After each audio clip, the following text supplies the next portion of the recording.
Amen. Hallelujah. Good morning.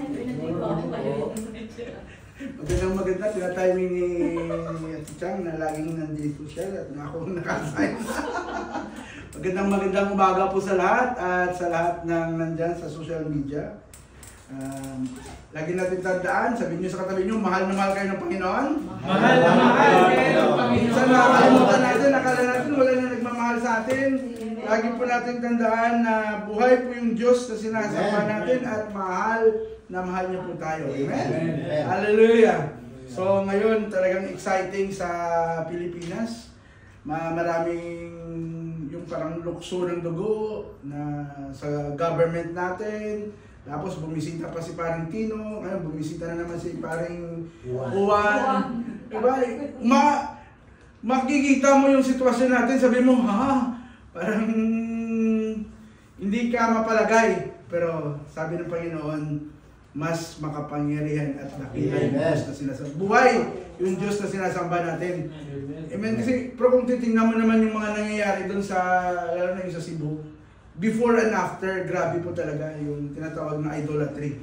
So, we're praying na ma-open yung spiritual eyes nila na one day na lahat ay titiklop yung kanilang mga tuhod at magsasamba sa ating buhay ng Diyos. Amen. Yun yung ating dalangin. Kaya po nandito tayo, tingnan nyo yung katabi nyo.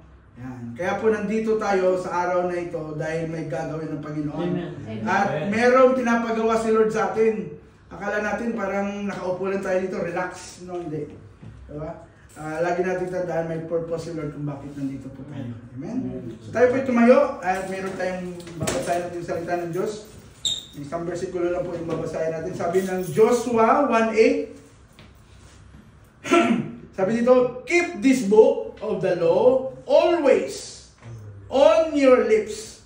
Meditate on it day and night so that you may be careful to do everything written in it. Then you will be prosperous. You see the word prosperous and successful. Grabe yun. Prosperous and successful. Amen. Let's pray. Father in heaven, Lord, you have seen our heart, our mind right now, Lord Jesus. We offer it to you, Lord Jesus. Wala po kaming magagawa, Panginoon, kung wala ka po sa aming kalagitnaan. Salamat, Panginoon, sa iyong presensya. Salamat, Panginoon, na iyong salitang marinig sa umagang ito. Hindi po yung aking salita, Panginoon, ba't gamitin mo po ako, Panginoon, para, Lord, maging rema ito sa aming buhay at maglalakad kami na naaayon sa iyong salita, Panginoon. Salamat, Panginoon, sa umagang ito, Panginoon. And Lord, we declare the healing in Jesus' name sa lahat na mayroong karamdaman. Even, Lord, spiritual healing, Lord, sa lahat ng naaapi, Panginoon, lahat ng nakagapos sa kasalanan. In Jesus' name, O God. And we declare provisions, Lord Jesus. That, Lord, you will supply our needs according to your riches and glory of God in heaven. And Lord, thank you, Lord, for the protection, Lord, na dinadalaw yung bansa namin ng mga bagyo, Panginoon. Lord, thank you for your thousands of angels. Mga kapatiran namin, mga kamag-anak, lahat ng mga kakilala namin sa lugar na dadaanan, Panginoon, ng bagyo. Thank you, Lord, for your protection in Jesus' name. Amen. We claim it, God. Salamat sa umagang ito, Panginoon. Pagpalain mo yung salita mo, Panginoon.